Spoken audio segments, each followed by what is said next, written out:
Alright, welcome to an unboxing video here. And this is going to be for some photo paper, okay? In the past, when I've been working on glossy cardstock, I've always mentioned to not mistake glossy cardstock for glossy photo paper, as they're very different types of surfaces for our particular applications. There are certain types of media that might cross over and we'll be able to use pretty equally on both types of surfaces. But in terms of layering down a lot of different types of media on these surfaces, they are quite different. So you really need to be kind of aware of that type of thing. Okay, so this is just an unboxing here. I don't know, maybe I'll do a couple impressions on here, but we're going to be looking at some different types of paper here. So I want to do a dedicated video for each one of those. Possibly look into the different types of applications that might be, I don't know, conducive for the surfaces. But let's take a look here. So these are all by Koala, okay? And I don't know, an upgraded version. What it looked like before, I have no idea. So rainbow holographic, look at this, starry right here. Doesn't that sound kind of interesting? Let's take a look and see what this looks like here, okay? Okay, so here, let's take a look at this here too. Well, let's just open it up and see what it looks like first. And then we'll read some of these instructions. These paper companies, I don't know, I've been looking around for things like semi-gloss papers and things like that are readily available and online, and that would be good, because there's different availability for different types of papers all around the world, and we really want media and surfaces to be readily available for people that might watch one of my videos or whatever and want to do something. So I'm really trying to find some dynamic applications for, common materials out there. Okay, so let's see this right here. So this is going to be vinyl, and vinyl is something that I'm really finding a lot of availability in particular types of surfaces these days, okay? Like rainbow holographics, we can find it domestically very easily at, like Recollections at Michael's, but in terms of, overseas and whatnot, internationally, it might be a little bit harder. So these types of papers like this are pretty easy to find. Okay, so in terms of an application for something like this, this is normally going to be a very loud surface, but I can see it using it in like a mirror card situation with some dark silhouettes of some trees against it, and any type of other thing on there, lettering and all that type of stuff. You would have to put it on a different piece of paper as opposed to stamping it on there, because there's just too much visual noise in the background. But it can really make for a dynamic surface, potentially with things like Brilliance inks. I don't know, maybe even going for a super kind of dynamic Northern Lights type of thing, if we can darken in some of this area in here. But let me take a look at this here and feel the surface. Now this is a printable vinyl sticker paper. That's kind of interesting. So it's sticker paper, which I haven't worked with, that I can remember at least. And, okay, so it's really quite thin. See, I don't know. Let's see. So the sticker paper, let's see. Paper type set to photo paper. Okay, so I don't know. I guess you can do it with photo paper. Talking about the different types of printing. I don't know. You could do something where you print on, you can do some streaks onto a piece of black cardstock, for example. And then you can put this through the manual feed and have, those dark streaks printed on here, with compatible inks. So they're talking about the compatibility in terms of the the surface. Look at this. Do not use outdoors and do not spray the clear acrylic paint. Maybe it won't dry, I'm not sure. This is a waterproof printable vinyl sticker that the coating, okay, note that the coating will turn clear or white while getting wet, but it will restore after dry completely. The grammar on these overseas whatever instructions in packaging kind of crack me up sometime. Okay, avoid stick to rough, uneven or spherical surface, and make sure there are no bubbles and no folds at the end of the sticker paper. Okay, so I'm looking at this right now, and I can see that coating on there. Oh, okay, so this is that type of paper like the glow-in-the-dark papers. The glow-in-the-dark part of this is underneath, but there's this kind of, I don't know, it's this kind of, I mean, this doesn't feel like sticky or anything like that, but there's this coating on here that makes these surfaces open or possible to print on. Then I just, and the paper is fairly thin, and that's, you know, to go through your printer. You know, if it's too thick, it's going to be very difficult to get through there. But here's that sticker aspect of it, okay? All right, so anyways, when they talked about holographic, I was kind of curious about that. But we have it like this, and there's that patterned aspect to it. That would normally get in the way of my usage of that type of thing. But I don't know, that shimmery kind of wave thing that we can do on there could be kind of interesting. And this type of paper like this too, maybe not the vinyl sticker paper, but like at Michael's, there's like a whole rack of holographic types of papers. They probably have the vinyl there too, you know, with the different types of machines out there, you know, Crickets and all that, and people doing different types of usages on vinyl, making stickers to label things. It's probably getting very popular. So, okay, so this one is the starry right here. Oh, okay. Look at this one. It says inkjet right down here. Maybe this one's the, okay, this is holographic. Oh, okay, so look at this. This is the rainbow holograph. That's the one that I'm used to using right there. And again, it's the printable vinyl. I had never used that before, but I had seen it everywhere, so it'll be nice to get into some of this.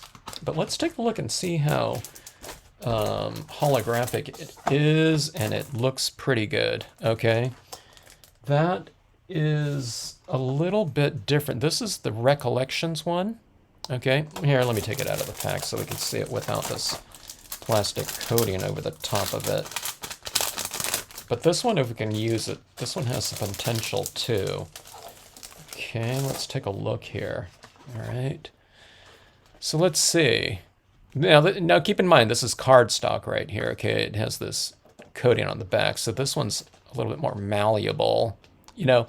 And again, for vinyl, like if you're wrapping this around some sort of plastic bottle or printing out, you know, your label on it or something like that, and, you know, you can cut it out and whatnot, vinyl, you know, for that purpose. But, you know, we're card makers, right?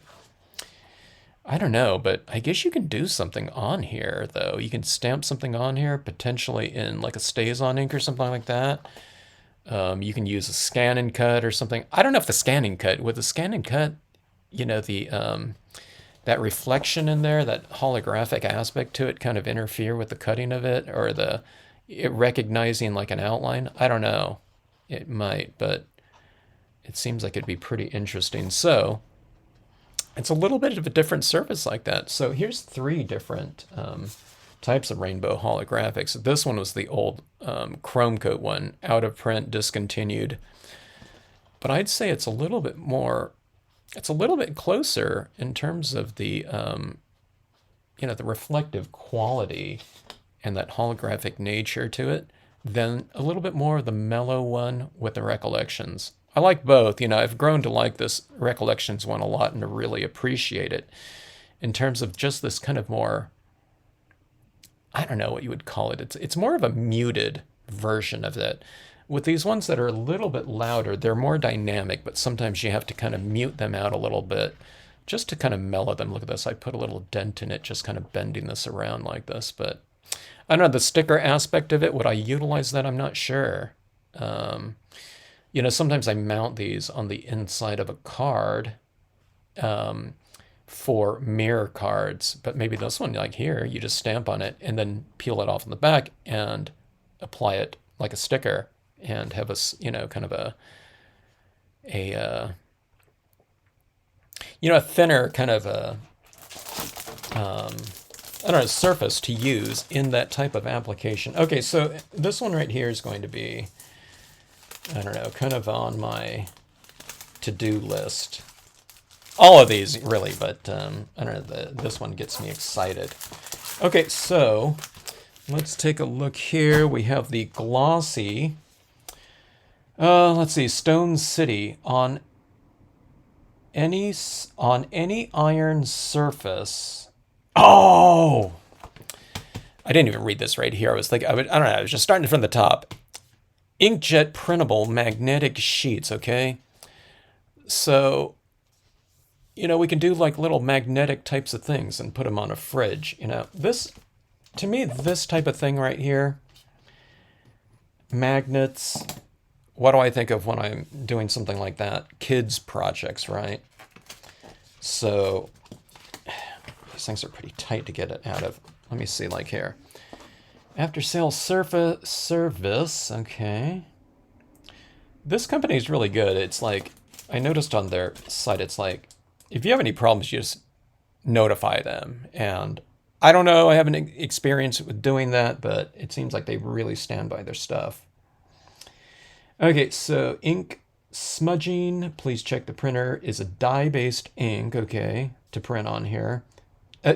Dye-based inks. I didn't even read that first thing on there. So that's what we're using a lot of, right? Dye-based inks in stamping. So I'll try it with like a StazOn or something like that, but possibly we can just stamp on top of it like photo paper, and photo paper impressions work fantastic with dye-based inks.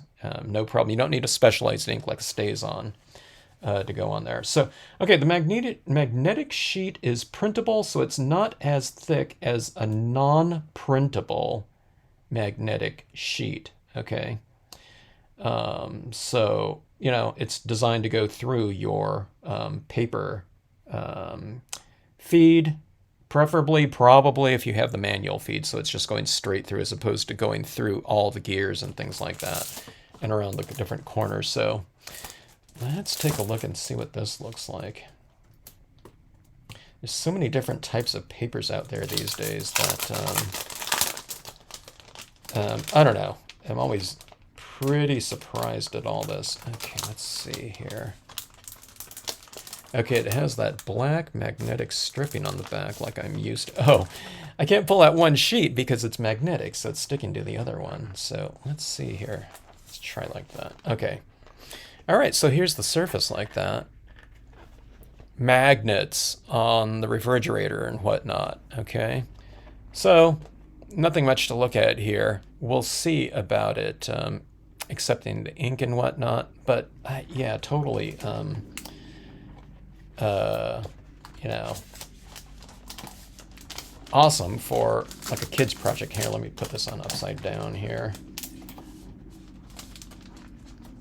You know, the types of kids here, dealing with this magnetic quality of this. Okay, here. I did some projects I've been mentioning to people on stamp board and just regular paper and whatnot with a kindergarten and first grade. Oh no, kindergarten preschool class. I don't know, everyone always wants to say, oh my God, that's so hard to do. I would never be able to do it. And I'm not lying when I say I've gone through these lessons with kindergarten and first graders, and we didn't touch their pieces, and they all came out just fine. So media surface compatibility, okay? That's important, you know, in terms of being able to do something and the difficulty of it. Sometimes I'll do something with a certain type of paper, and I'm using black dye-based ink, and someone says, "Well, I tried it, and I used, you know, my VersaFine Clair, which is an oil-based pigment ink, and of course it's not going to work if it's, you know, if there's a surface compatibility issues." So be aware of all those types of things. You know, there are certain things that you can kind of switch out, but there's certain things you can't. And, you know, you just need to be aware of those types of things. It's like cooking or something like that. Well, you know, the salt and, you know, sugar, you know, they're both granular and white, so I substituted or something like that. Not that, you know, incompatible, but sometimes that you can run into things like that. Okay, Pearl Glossy photo paper. I don't need to look at that, but this is, you know, the Pearl Glossy is going to be more of a, you know, like a satiny type of sheen, okay? And, okay, I have an ink, a matte here to try out as well. And that's something that I haven't experimented around with, you know, too much. I have a lot of photo papers from, I don't know, ancient times when everyone was buying inkjet printers and printing out all of their digital photography and everything like that. So a lot of people have papers sitting around, and the papers that I typically had were the glossy, you know. A lot of times you can choose what paper you wanted, you know. When you bought a pack, when you bought a printer, you know, it comes with 3 packs of, you know, whatever, Epson photo paper or something like that. I usually opted for the glossy because of the amount of saturation and intensity of the inks like that. So I didn't really opt for matte. I think I have a lot of satin too, but I don't know. Let's just see right here. It's pretty thin. Again, it's meant, I think this is where you can put it through the, you know, the self feeder, not the manual feed, or whatever, the, you know, the paper tray. So this feels like a piece of, I don't know, like a 50-pound text or something like that. It's thicker than, you know, like just copy paper or something like that. It's like twice as thick as your just thin copy paper, but I don't know, it feels pretty good. And I would imagine we'll be able to just use just about anything on this one. Maybe like a matte cardstock or something like that. I don't know about a coated matte cardstock, but we'll see how it takes the inks. Especially in this thinness here, sometimes you can't build up as much media on top of a surface that's really thin, and you know, a few applications and you've reached super saturation on both the pulp and the surface of this paper here like that. Okay, I don't know. I'm taking a look at these things. Let's take a look at this pearl here.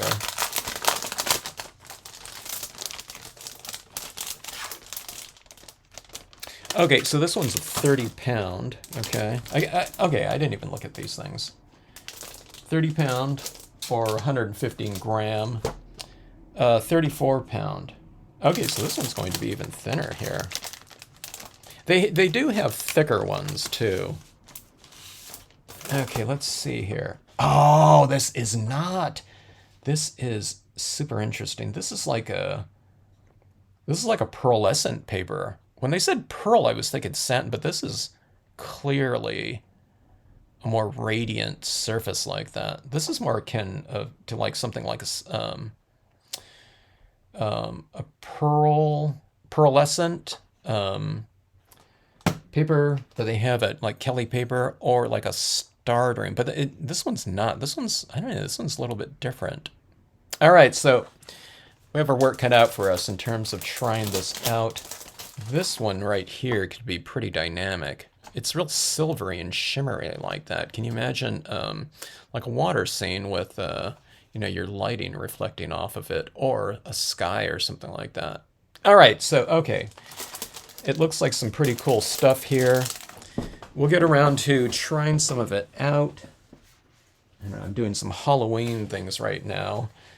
Something like this could be interesting. I don't know. We have a lot of things to try out here. Looking forward to it. And stay tuned on future videos for this. I almost have so many things to try out now. It's almost, it's not overwhelming yet, but I don't know, just, and especially if these things work out where I really like using them, there is going to be a lot of kind of a, you know, thought process going into what media surface applications I want to use for that particular project now. So I don't know. This done in an 8.5 by 11. We'll see. Huh. Okay, anyways, thanks for watching. And let's see. Stay tuned for future vids utilizing these surfaces here.